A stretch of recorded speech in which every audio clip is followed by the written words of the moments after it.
Alright guys, welcome back to another Down and Dirty. Today we're talking about back dragging in a loader or a skid. Today we're demonstrating on the loader, but the concept works the same whether you're in a skid or any other piece of equipment. So the main thing I want to talk about is the importance of a good cutting edge.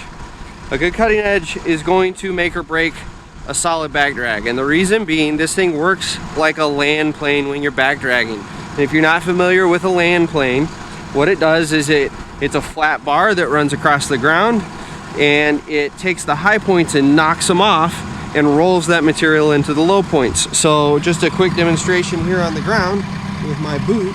If I drag my boot across, it's going to knock the ridges down and fill the valleys so that we have a nice flat spot on the ground. That's what your cutting edge is doing.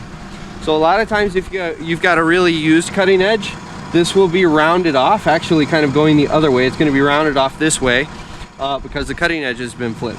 And what that causes it to do is, as this goes lower to the ground and gets pulled back, the material comes along here and then rolls under the cutting edge. Your cutting edge actually rides up on top of the material. Versus if we've got a nice clean cutting edge like this, it's actually going to grab that material. It's going to knock the tops off of it, and some of that material is going to get pulled and stored up here in this little pocket underneath the bucket.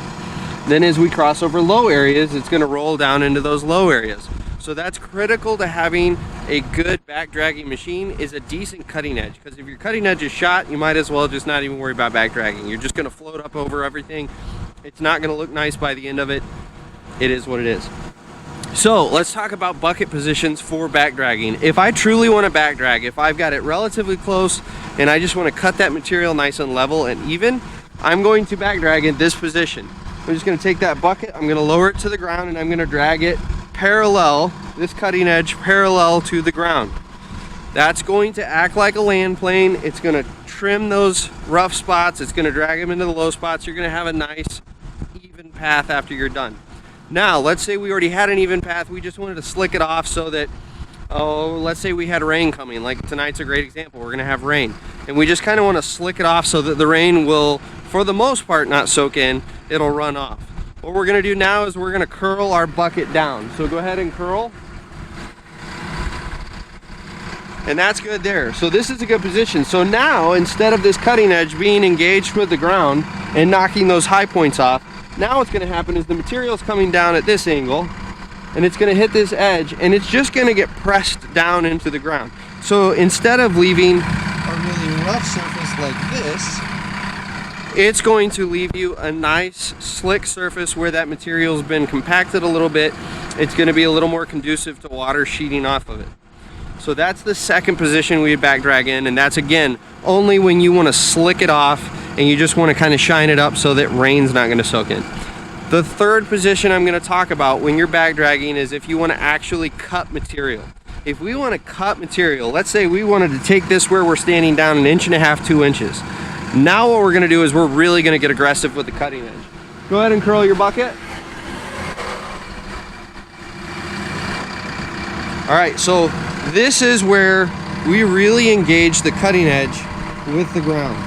So with the bucket in this position, if she sets down and drags back, she's going to take a couple inches of material, and you can get real aggressive. You can prop the machine up and you can really go after the material. But in this position, that bucket is not going to grade per se. It's going to eat. It's going to take a chunk of material and pull it back. So obviously this is an inefficient way to move a lot of material across a long distance. But if it's something where you're grading up next to a building or next to a sidewalk, you need to pull a pile back. You've often seen me on my channel. This is the way I back drag a pile so that I can push into it and use that material so I'm not chasing my pile all over the ground. This is the position you're going to use the bucket to do that. And the reason being, when you get this steep of an angle, instead of the bucket riding up and over the material, it's going to bite into that material and take it with it.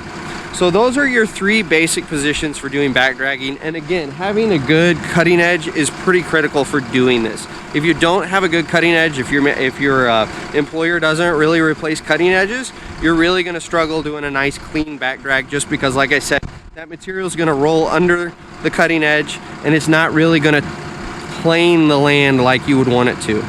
So that's all I've got for this one, and I'm cold because winter is finally here.